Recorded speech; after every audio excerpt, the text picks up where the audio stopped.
Hello, Free Leaguers. Welcome to the Free League update for September 2021. This is our monthly show where we keep you all updated on all the things that are going on here at Free League Publishing, whether it's new releases, announcements, which we might cover a little bit today, Kickstarters, Kickstarter updates, just all sorts of things. So thank you so much to everyone that's joining us. If you are tuning in for the first time, thank you so much for joining us. We've got a lot of new subscribers over the last few weeks or so. I'm going to remind folks that if you enjoy these shows, please hit the like button down below. That helps us grow our presence. It makes other folks aware of these shows. And if you haven't already, hit that subscribe button. Of course, the show would not be complete without our wonderful co-host, the man, the myth, the legend, the CEO of Free League Publishing, Mr. Year Zero Engine himself, the one and only Tomas Herenstam. Hello. How are you, Tomas? Good. I'm good. Okay. It's been busy this month. Yeah. I'm home for a few days. I just got back from GenCon. I'm home for a few days, and then tomorrow morning I'm headed to Origins. Yeah, you've been real busy. Yeah, which we will talk about in just a little bit. How have things been on your side of things? You're just nonstop busy over there? Yeah, it's horrible. No, it's been great actually. We'll get into, but the Blade Runner announcement and all other stuff happening at the same time. It's busy, but it's been good. It's been fun. Very good. Very good. Well, let's talk a little bit about all the things that have been going on here at Free League Publishing. Let's just start with GenCon. We were at GenCon, Tomas. I know the Sweden team wasn't able to come over at all, but I know the things that have been going on. But it was insanely busy. I heard you said that. Yeah, I wish I'd been there. It sounded like you had your hands full. It was nonstop. Like, we had people lined up before we even opened. We had folks that were still wanting to make sales even after the showroom floor closed. It was just awesome to see so much response to all the hard work that all of your team puts together over there in Sweden. In fact, Tomas, I've got a little surprise for you. Okay. Folks, I kind of did this with my phone, so the quality is not quite as on par as what I would have liked, but we were so busy, that's all I could do. So here we go. Here you go, just for you, Tomas. Free League guys, I just want to say as a fan, really excited for all the things you guys are doing. I think you're the best publisher of role-playing games in the world right now. Everything you do is great. It's like everything turns to gold that you touch. Alien, Twilight 2000, One Ring, it's just all beautiful and wonderful, and I love it. The only complaint that I have is really, I think your books are too cheap. They're beautiful, full color, magazine quality art. $40 for this? Are you kidding me? I need to pay you more. Can you please bump your prices a little so that I can send you a bit more money? I'd appreciate that. Thanks a lot. Hey Thomas, nice to meet you guys. It's Devin from Quackalope. I just wanted to come by and say how much I love Free League and Alien and all the other awesome RPG stuff you guys do. So I had to come give my love. So miss you guys, wish you were here. Thank you for coming to GenCon. We really love your games, and we're very happy that you were here because it made my day to be able to actually get the game that I've been looking for forever. So thank you. Hey, Free League Sweden. Big thank you. Just one, thank you guys for being awesome. Two, thank you guys for still deciding to have a presence at GenCon, because it wouldn't be a GenCon without Free League Publishing. And three, also thanks for supporting my channel, Board Game Captain, because without you, I would never have been introduced to your awesome system and gotten to talk about all your awesome games, which I love. Big thank you. I love you guys. Keep being awesome. Keep doing what you do. I love everything the Free League has put out that I've gotten so far. The core system you guys use is really elegant, and the art is always killer. So, keep pumping it up, and we're gonna keep getting it. Wow. So that was fantastic. Just thanks for putting that together. That was that's the kind of thing that when we can't go to conventions in ourselves, at least not overseas, it's that's the kind of thing that to hear that that's what gives you a lot of motivation, and it's great to get a bit of that, even though we couldn't actually be at GenCon this year. and the whole show was just folks saying stuff like that. And the only times that I could actually record were when it was somewhat slow and I could take out my phone and start taking a video. So there was many other folks that said pretty much the same sentiment. So just please pass that along with the team. Absolutely. Everyone is very excited to have us there at GenCon. In fact, at GenCon, I got to go to the Ennies. And I think. Wow, it's a nice sound there. This literally weighed down my pockets when. Yeah, they sound heavy. They're very heavy, Thomas. I'm gonna have to ship these back to you, and it's gonna cost you a lot of money. But I think you should keep them over there. You want me to keep them over here? Yeah, you should send one to Drew, though. If it were up to Drew, he'd have me send them all to him. That's probably true. But this was amazing. Like, this is my first Gen Con, my first Ennies award and Ennie awards, and it was just, we won 8 total awards, Thomas. Yeah, that was great. And I mean, all of them were great, but I was, particularly happy about the fan favorite publisher thing. That was fantastic. Oh, that's very nice. This is very nice. Yeah. I don't feel like I should keep this. I feel like I should send this over. Well, you should hold on to it until we meet. Shouldn't be, hopefully not that long from now. I hope so. I hope it's not too long. Yeah. But yeah, it was just amazing. Like the response that it was just, it made the whole trip worthwhile. And I feel bad that I was the only, me and John were the ones there at the Ennies, and it felt like, we're probably the least deserving to be there, and I don't know, it would have been nice to have some of the team there to feel some of that praise in person. So there was a ton of really great nominees. Like this year had some really, really tough competition. Yeah. Oh yeah. And some really, really great awards, and congratulations to everyone that was nominated, and to the folks that won awards as well. Like, this was a great, I know 2020 was a tough year for us in general as human beings, but man, the RPG industry was just on fire. Yeah. Anyway. Yeah, it was great to see. Great stuff. So speaking of awards, let's talk a little bit about. We also won another award the other day. Let's see here. Let me bring it up here from the Tabletop Gaming Awards. This is awards out of the UK. Best Way to Die, Thomas. Right, that is an awesome for Alien award to get.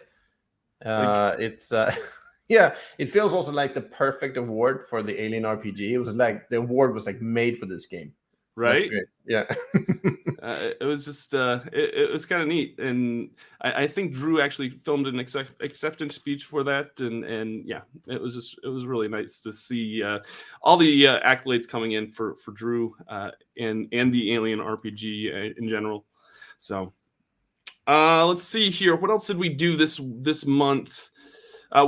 We announced a collaboration with Chris McDowell on Into the Odd. You want to talk a little bit about this? I'll put the Kickstarter. The Kickstarter is doing incredibly well, and if folks would like to know more about this Kickstarter and this project, we will be having a dedicated session with Chris later today. So feel free to tune into that. But do you want to talk a little bit about this Into the Odd remastered project that is going on? Sure. I mean, I'm happy to. It's super cool to have Chris on board. I had this collaboration going. I mean, this is just like Merc Borg and some others they are, and in this case, Chris is fully in charge of designing this game. We are helping him with, the boring stuff like distribution and things like that. So it's great to work with, because we mainly publish our own games, but we also do this kind of collaboration with specific designers that we feel are not doing games like we do them, but we just feel have the superior, this great quality to what they do. So this, and doing in the new edition of Into the Odd, which is a really cool game. I think it fits really well into our family of games, and just having him on board is great. So yeah, and I'm so happy it's doing well too. Yeah, it's just smashed all of its stretch goals that Chris put out. It looks like it's really going to be a great product. So we'll talk, like I said, we'll talk a little bit more about that later today. So if you are interested in Into the Odd, make sure to check that out.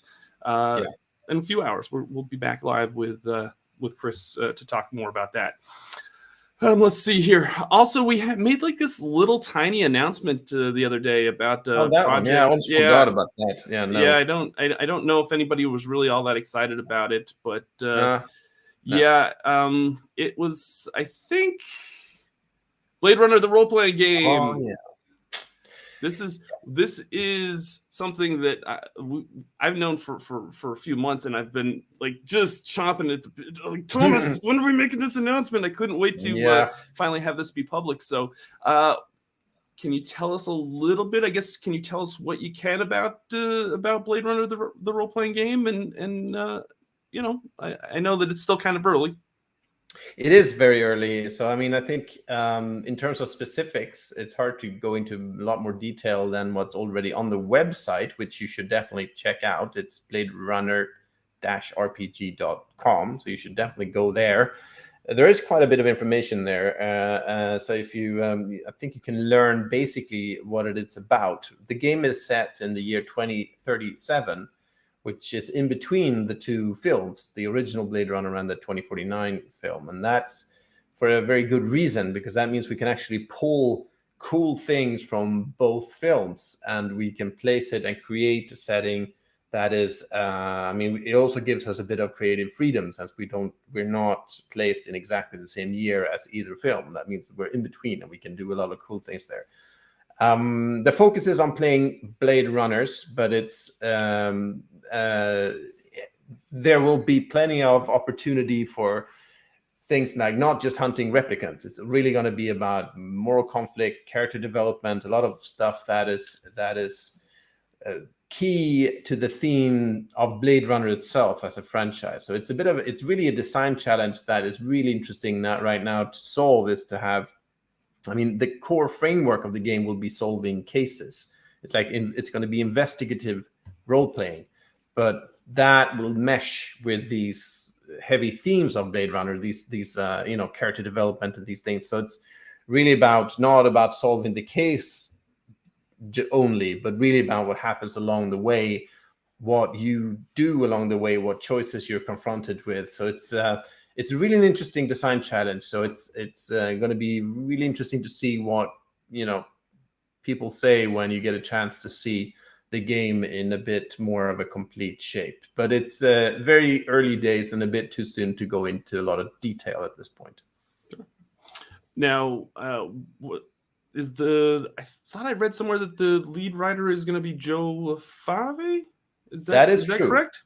Yeah, or Joe's a big. I know Joe's a big Blade Runner fan. Yeah, it's him and me. So it's the Okay. two of us. It's basically the same setup as for the Alien RPG, where I did the game design on the rules side and the overall project management, and Drew Gaska did the setting work, which is and for Blade Runner the setup is similar, where I have pretty much the same role I had for Alien, and Joe LaFave, who is a great Blade Runner aficionado. He does the setting work and the setting writing, and has already done quite a bit of it. So that's the way. Of course, then there are lots more people involved. Martin Greep is doing the artwork, which is going to be, you've seen some behind me right now, and Christian Granat is doing the graphic design, and of course we have a number of freelancers and other people involved also. But for the core book, the mainstay of the writing, it's going to be me and Joe. I guess one question that I know has popped up online in various places is Blade Runner going to be a pre-order or a Kickstarter?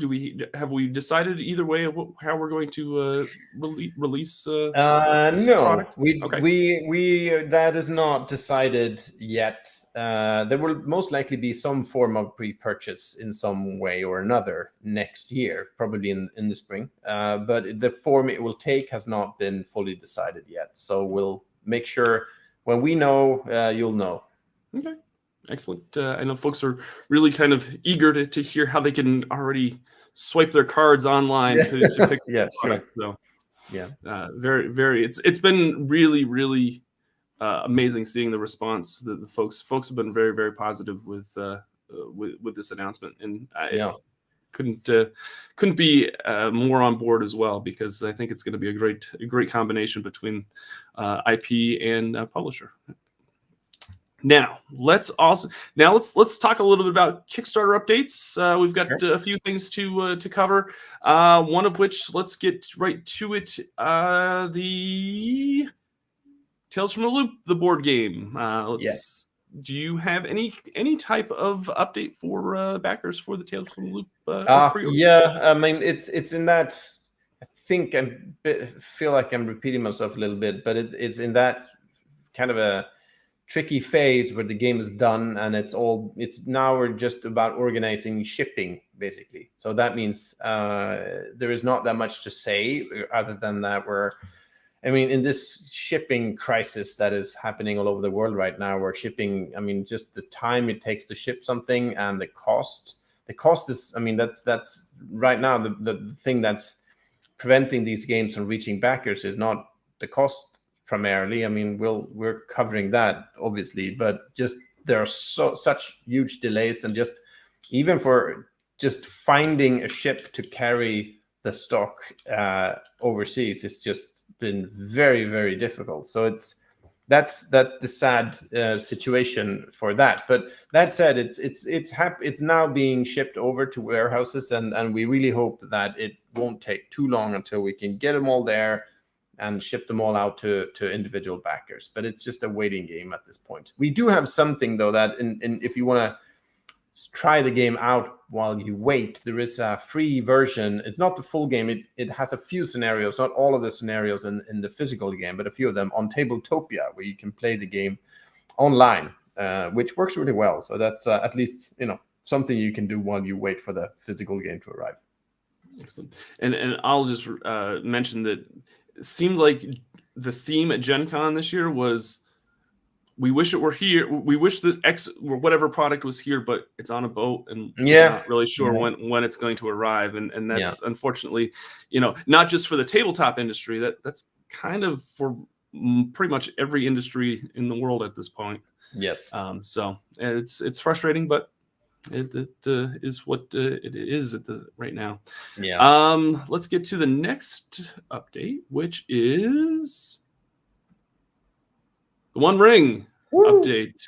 There are a few folks that are very excited about this, and this was actually mentioned quite a bit at GenCon. That folks were very, very excited about this next edition of the One Ring RPG.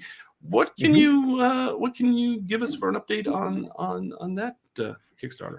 Well, that is moving into the same kind of territory that we just mentioned for Tales, that it's really now we're all done, basically. The book is done, the starter set is done.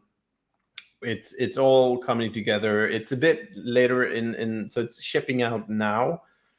And it's going from the printers to the different warehouses, and it's really there. So we hope we are on track to start shipping out to backers in November as we planned.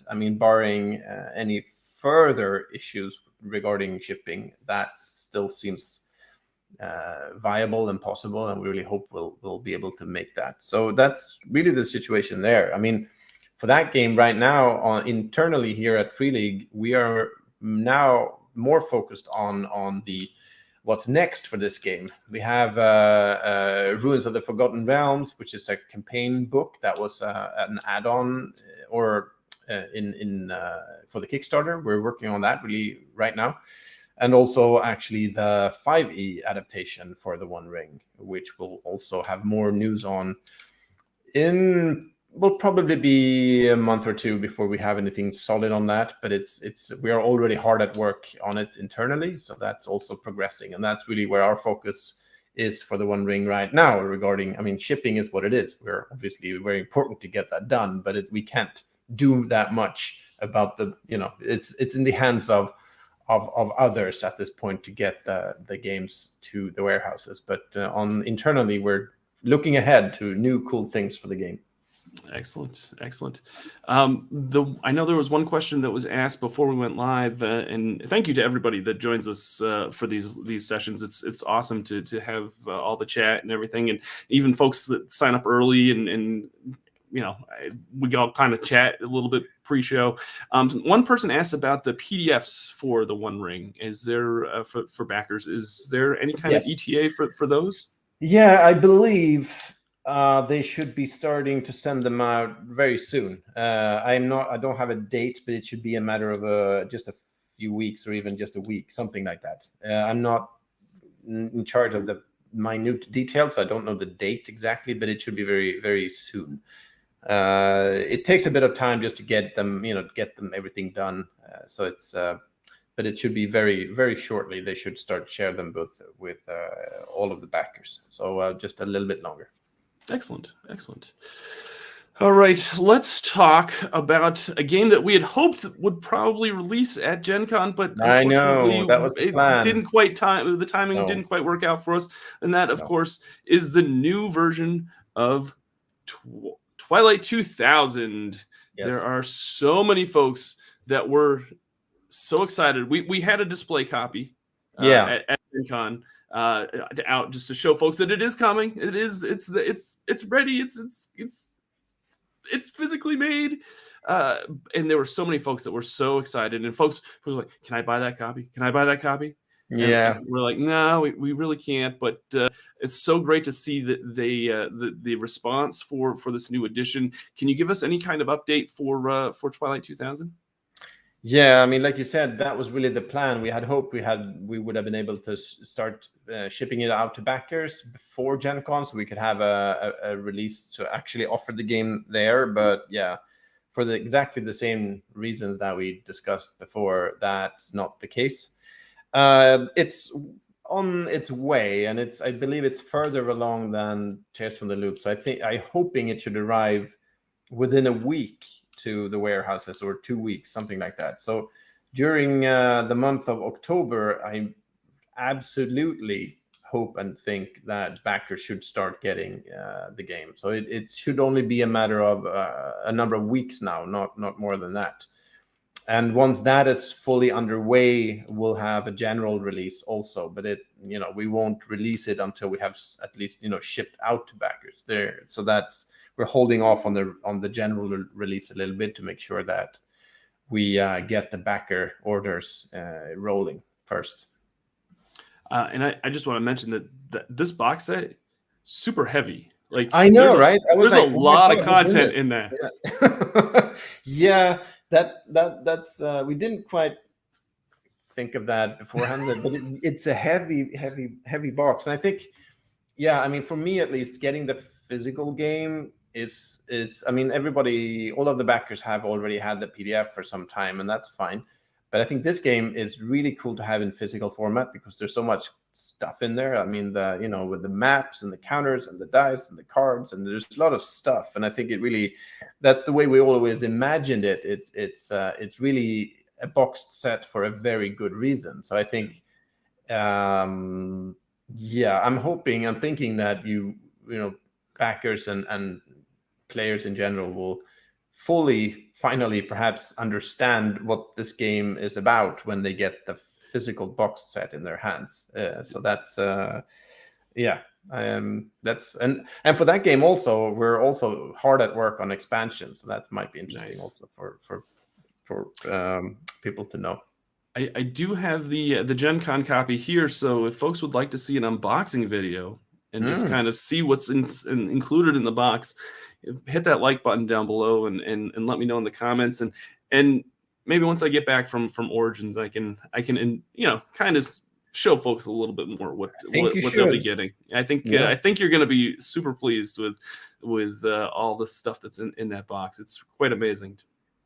So, all right, I think the one last update that we have pending is Ruins of Symbaroum for 5e. Right. This is the 5e version of Symbaroum, and I think we'll probably do we've done dedicated updates for the One Ring and for Symbaroum, and we'll probably do that in October as well. But if you can kind of just give folks a little bit of an overview as the progress of that Kickstarter. Yep. Yeah, I mean, it's in layout right now. I think we're close to finishing up the layout work. It's 3 books, so it's quite a big undertaking. And it's going to be going into print and ship, and we're pretty much on track for it. It's looking good. It's coming together well, and I think we're time-wise fairly well on track. So yeah, that's pretty much where we stand right now.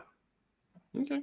And we'll try to have Matthias on in October and talk a little bit more and hopefully get the Symbaroum community involved and maybe he can even give us maybe a little spoiler for what's to come with Symbaroum later on down the line.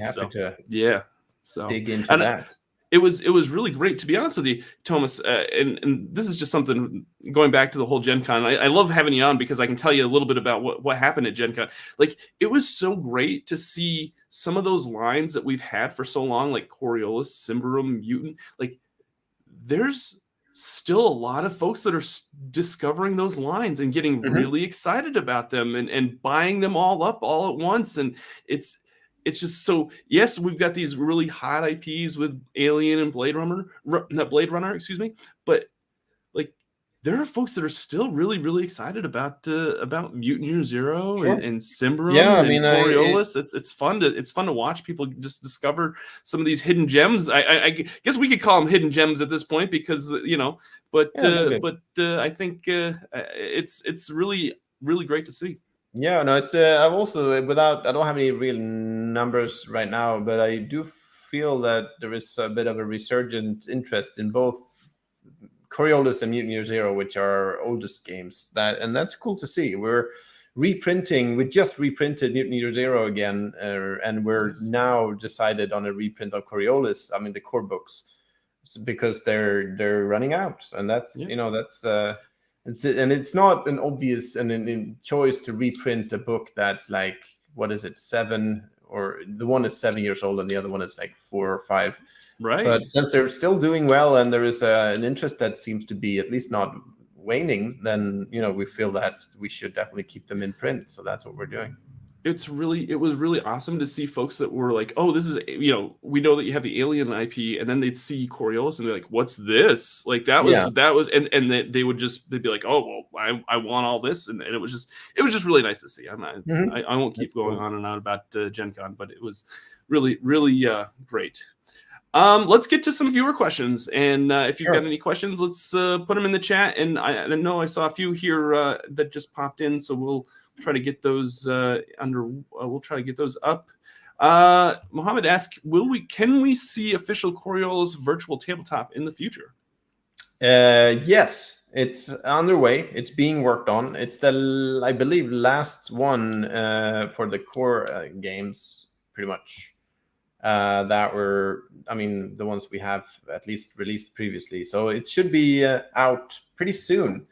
We should have a date for it. I think the development is done or almost done. So it's just a matter now of getting everything in order and release it. So it's definitely in the very near future that should be available. Excellent. David P. asks, what does the new adventure landmark format look like for the One Ring? Yeah, it's a format that Francesco Nevitello has developed. You'll see one in the finished core game, and when we send the PDFs soon, you'll see exactly what it looks like. But it's, in a sense, it's location based. It's not entirely unlike the adventure sites in Forbidden Lands. There is some similarities. They're not identical, but there is something, a bit of a kinship between the two. So I guess that's a brief description. It's a location with different ways to approach it, different threads, the situation, characters, locations, and then you can interact with it in a number of different ways. So yeah, you'll see one, and then plenty more in the Ruins of the Forgotten Realm book that I mentioned previously. That one will have a bunch of more landmarks in it, and the core book has one. So yeah, you'll soon see one. Let's see here. Ben wants to know, will the One Ring starter set PDF be released at the same time as the core rulebook? Yes, I think so. Yeah, they should all both go out at the same time. Excellent. Let's see here. Jonathan wants to know, will the Coriolis virtual tabletop system have a new skin to look more like the rulebooks? Well, that's a good question. Exactly what it looks like, I've seen some samples, but others have a more intimate knowledge of the exact visual appearance of that than I do. But I'm sure it's going to look thematically appropriate. So that's what I expect from it. Excellent. Bill wants to know, is there a way to print on demand for out of print or hard to get Mutant Year Zero books? Yeah, that is a good question. There is no way right now for print on demand service. It's always tricky to set things up. I mean, we try generally to have things in print ourselves. So we don't have any immediate plans for any print on demand. It could possibly happen at some point. We are, however, considering some reprints. I mean, we did hold off for a while on reprinting GenLab Alpha, but then we reprinted it. Now that should be available.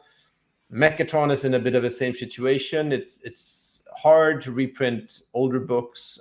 We have to make sure that they actually will sell. Otherwise, we'll just reprint something and it's just going to be stuck in a warehouse, and that nobody wants that. So, but it's kind of we're considering it right now. So hopefully that could happen down the line. So, but yeah, we're no print on demand plans for the immediate future. But as you know, all of these books are available in PDF format. But of course, that might not be the same thing. But they are. If you just want the content, you can get Mechatron, and there are some Zone compendia that are also out of print that they should all be available in at least as PDFs.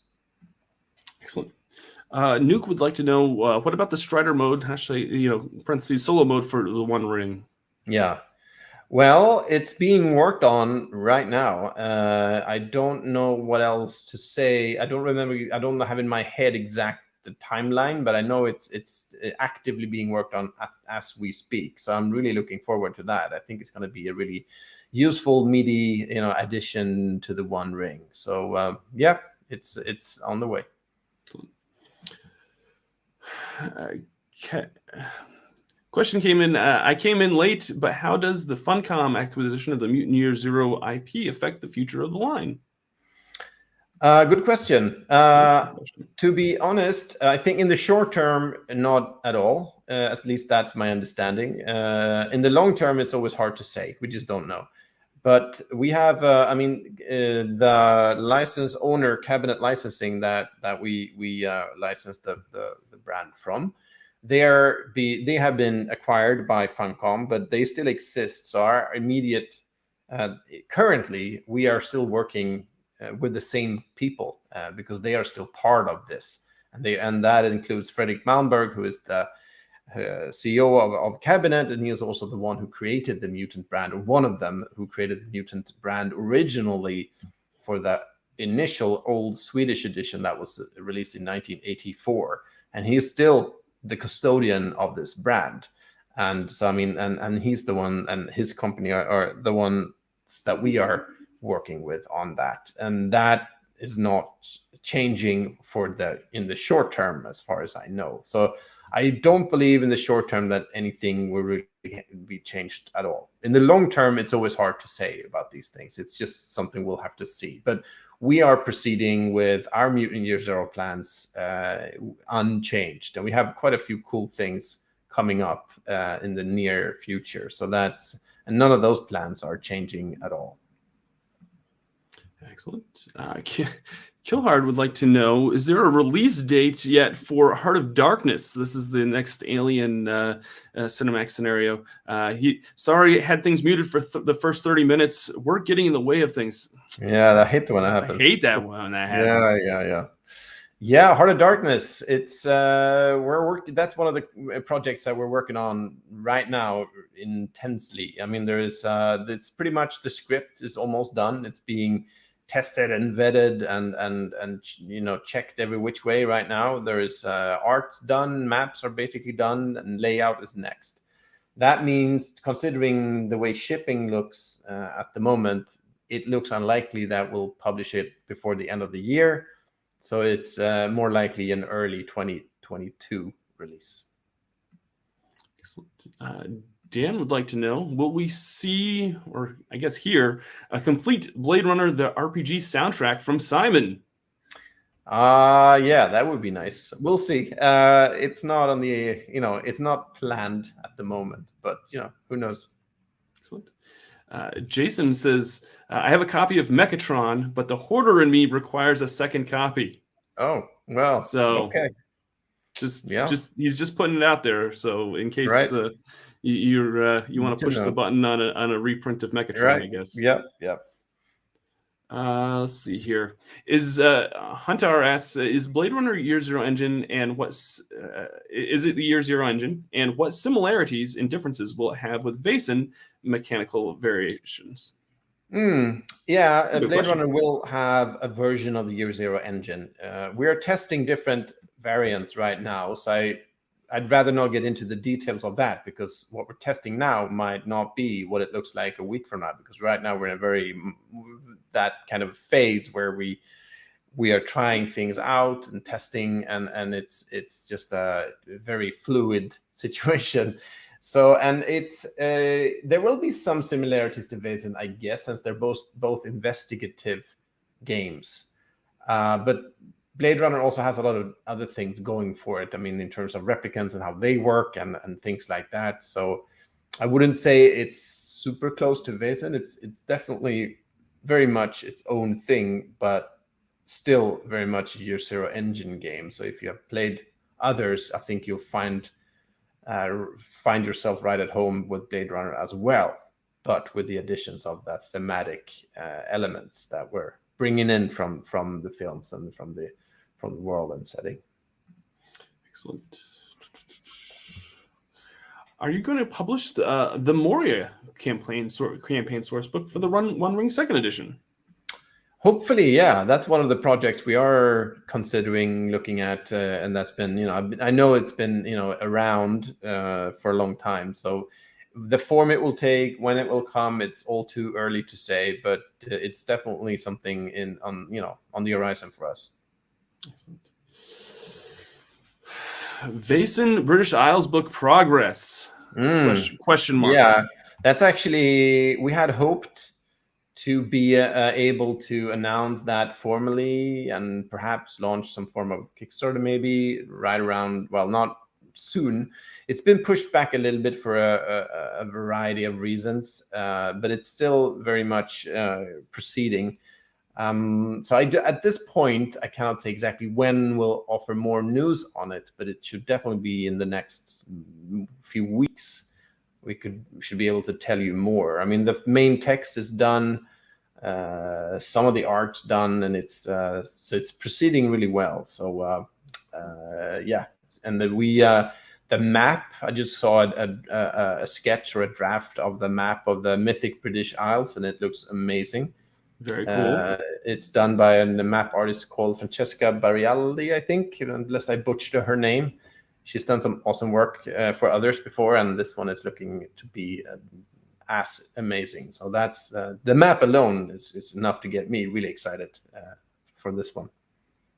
I will say that GenCon, going back to GenCon, because that's what the theme of today's session seems to be. Vaesen just was flying off the table. Like that. That is just one of those books that, like, once people pick it up, it just, people are like, I want more. I want this. Give me all of it. And it was just really, really great to see like that response for kind of like a RPG that has a very kind of, specific genre and very specific, group of folks that would want to play in it. And it was really neat to see so many people just very, very eager about that book and that game. So yeah, there are lots of folks that like Rick here that says, yes, please, more Vaesen.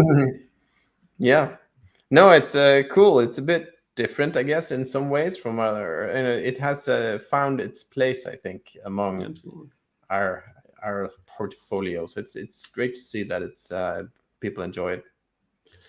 Greg asks, do we have a roadmap for the One Ring Second Edition products to expect? Yeah, I mean, we have some that we have already discussed publicly, and some others that are more internal. I think, of course, the first book in line is the Ruins of the Forgotten Realm, which is a source book with a lot of there's setting information and a bunch of these landmarks, and it's focused on Tarbad, but not only that, but also on the surrounding region. That's the first book, and that's the one we're working on right now. That's going to be an early 2022 release, I think. And then we have the 5e version of the game, which is also very far along in development. And then we mentioned Moria before. That's still a bit further off, and we don't have anything solid on that yet, but it's on the horizon. And a few other ideas that we'll get back to down the line. But yeah, we definitely have a long line of modules and supplements for the One Ring. It's one of the games that we expect to be working on for a very long time. Max has a great question about the Blade Runner RPG. Will Blade Runner RPG have elements from the novel? Right. I guess it refers to the novels, especially I think 3 of them from back in the 90s. I believe so, yeah. They're quite interesting. They're very different from, I mean, the story in them is very, I mean, it says it continues the story of Deckard and Rachel from the movie, and it does so in a quite radically different way from the story that is told in the Blade Runner 2049 film. So they're not really compatible, which means that we don't treat those novels as canon specifically for the game. The 2 movies are the main pillars for the setting for us.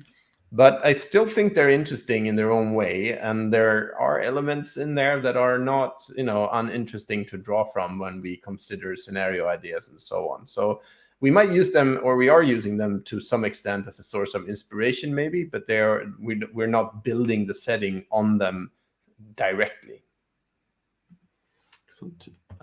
Tristan would like to know, will there be any new expansions for Mutant? Right. Yeah, the first one coming up that we have, it's been announced 7 years ago, so we should really get around to it. And that's Mutant Ad Astra, which was discussed even in the original Mutant Year Zero game. And it took us a bit longer than we expected to actually get there, but it's in progress. We don't have a date yet, but it's coming together now. So we should have more on that fairly soon. So I think it's going to be a good little addition to the Mutant Year Zero universe. So that's kind of nice. Beyond that, we have other mutant related projects that are a bit too early to discuss publicly just yet. But yes, there are more things for Mutant Year Zero coming fairly soon too. Excellent. Let's see here. Greaser Ghoul actually brings up something that there was also another announcement that Free League made, I think, earlier this month, and that was that you acquired. I'm gonna. Can you say that? Because I'm gonna. Is it Drakar och Demonar? Yeah. Is it pretty close, Thomas? Yeah. See, I feel bad whenever I have to speak Swedish on this show. Yeah. Right. Yeah, and that's also been keeping me kind of busy lately. But Dr. Demoner is like the big Swedish RPG that was initially came out in the 80s by the same company that did the initial version, the first edition of Mutant. So back in the 80s, Mutant and Dr. Demoner were the 2 role-playing games that were played in Sweden, and they completely dominated everything. So. And since then, Dr. Demoner has come out in a bunch of different editions from different publishers, and we acquired the brand basically just a couple of months ago. That we've been it's for a variety of reasons. We consider it a very Swedish game. It's always been part of like the Swedish role-playing landscape. I'm not sure how much sense it would make internationally. It's a fairly, I mean, the way it's a fairly general, broad fantasy role-playing game. And since we already have Symbaroum, we have Forbidden Lands, we have the One Ring, we're not sure it makes sense to bring in this one into the international market as well. We might in some form down the line, but it would probably look different. It will probably not be a straight translation right off. I don't think that would make sense really. But you know, we never know. But for now at least, we're not planning any translation into English. But elements from it could be used in other titles. It might come out in some form, but it will need to be changed because a straight translation doesn't really make a whole lot of sense to us.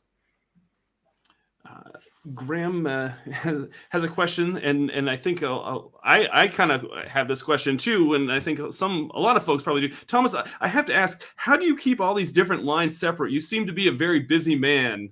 Yeah, it's someone asked about. I think it kind of goes along with this probably a little bit too. It's easy for us to, on the outside to armchair quarterback, but how much do you all think about spreading too thin with all these IPs? I think those probably go hand in hand together for you. Oh, absolutely. You want to address those a little bit? No. Okay. yeah.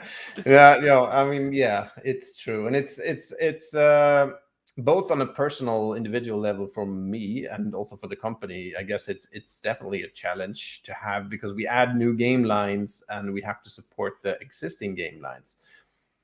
We are addressing it. We are reorganizing things a bit on our end. We have a new system for individual project managers that take on the main responsibility for one or more game lines. That's not before. It's been more of a fluid situation. And to be completely honest, I've been very involved in pretty much everything. I'm trying to not do that anymore as much. I try to kind of choose my battles and leave more to the project managers to manage on their own. That's one way to kind of avoid just getting completely overloaded with things. So we are taking some steps, but yeah, it is also a concern that we're very aware of, and we're also looking forward to the future. We're also, realize this is probably the main challenge. The way things look now, it's like our biggest challenge in Free League is basically our, internal bandwidth, really. Yeah, it's been really awesome to see, Free League. Just I haven't been involved with the team as much as only for a short time, but over these last 5 years, it's just been amazing to see the growth and the community that has kind of just kept building and the momentum, and it's been really, really awesome. And yeah, whenever a company grows at a rapid pace, it's sometimes one of those things that people kind of get concerned about. But you seem to have a great grasp on what you're capable of. And the other thing that I love about what you do, Tomas, is like you have like one person that's kind of like the go-to person for a specific line. Like you have Drew that kind of does Alien. You've got Francesco for One Ring. You've got Matthias for. So it's not like I know some of these folks are also. Matthias works on other lines as well, but like you have like go-to people for each product line, which is really I think that's the key thing, to have like an internal or to have a champion for each game line that really pushes that one, so that no game gets left behind. That's just absolutely yeah. Speaking of another line that folks are eagerly awaiting, any update on the Cthulhu game from Free League Publishing? This is a Kickstarter, it's one of those slow burn games that we announced early on. In hindsight, maybe too early. I mean, there was an idea that came up when we did the art book for the Call of Cthulhu, the illustrated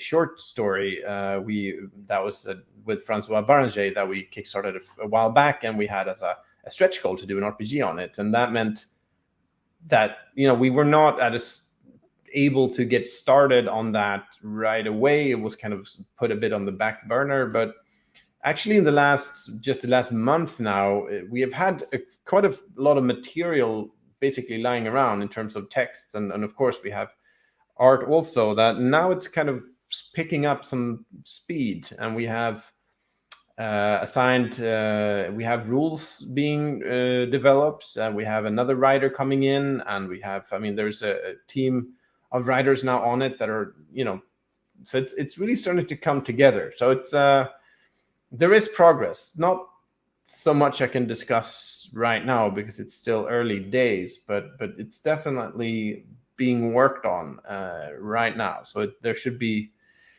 able to say more about it fairly soon. At least like in the next few months or so, there should be solid progress, and we'll be able to show something concrete.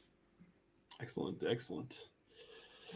Matt would like to ask, will you guys be selling the One Ring starter set in the store? I'm assuming that's our web store? I would assume. I guess so. And if it is, yeah, absolutely. We will be doing that. And it will be available in retail stores also, definitely. Of course, we'll start shipping out to backers first. But after that, yes, it will be in the web store and in retail everywhere, hopefully.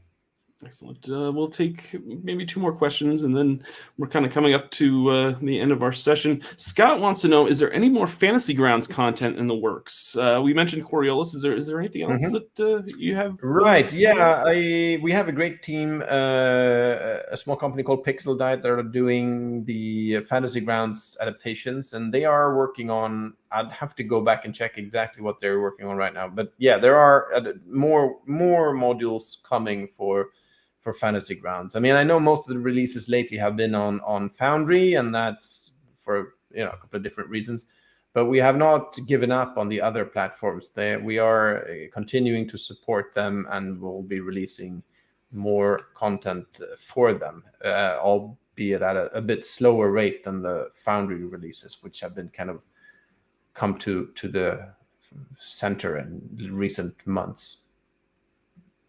I know I said 2 questions, but I think there's 2 more questions that I want to throw up here throw on screen before we close out. One is Table for One says Coriolis Mercy of the Icons final chapter coming 2022? Question mark?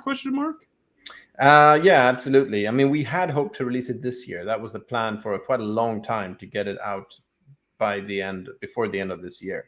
We realized that was just not going to happen. It's a massive campaign book just to get the writing done, and then this is also done in 2 languages. It's a Swedish-English co-release, and with the shipping issues that we're seeing right now, this is just not going to be possible. So yeah, it'll come 2022. Yeah, so it's early 2022 release that we'll also get back to you on, but it's definitely very much on the way. I know the writer Rickard Antroya is finishing up the last of the 3 scenarios of it right now in terms of the writing, and then the art is well underway. So it's one of those projects that we're working on internally a lot right now. Bill would like to know the Forbidden Lands pledge manager timing. That's of course the last Kickstarter that we just ended. That was for the Book of Beasts and the Blood March books for Forbidden Lands. Any ideas to when you think you might have the pledge manager out for that? Yeah, soon, I guess. I don't have a date right now, but it should be really soon. So we in a matter of a week or 2, I hope it should be up so we can get that started. That's, I guess, as specific as I can get right now, but it's coming. Excellent. I think that's about all of our time for this update. If you'd like to tune in next time, feel free to hit that subscribe button and that little bell notification that'll let you know every single time we go live. And we've got a session coming up later today with Chris McDowell from about the Into the Odd. Tomas, is there anything you'd like to add before we sign off? I don't think so. No, I think we covered a lot of ground. So no, I think that's it for now. I want to thank everybody for tuning in. I want to thank everybody that I got to see at GenCon and I got to talk to, and it was really, personally, it was a great experience.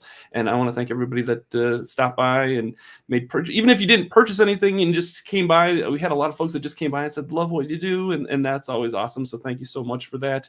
I am, like I said, I'm headed to Origins first thing in the morning, tomorrow morning. So if you're going to Origins, please stop by the Free League booth and say hi. And I'd love to chat with you as long as I have time, because it's just, if it's anything like Gen Con, it's going to be super busy. So Very cool. Thomas, hopefully we can get you over here to US events sometime soon. Hope so. Yeah, absolutely. It's not the same. It's not the same without you over here. Yeah, I mean, they're fun, but it's not Thomas level. Yeah, no, that's I really hope we can get that going again fairly soon. Very good. Well, everyone, thank you so much. Be safe, be well, and may your dice rolls never have to be pushed. We will see you next time. Bye for now. Goodbye.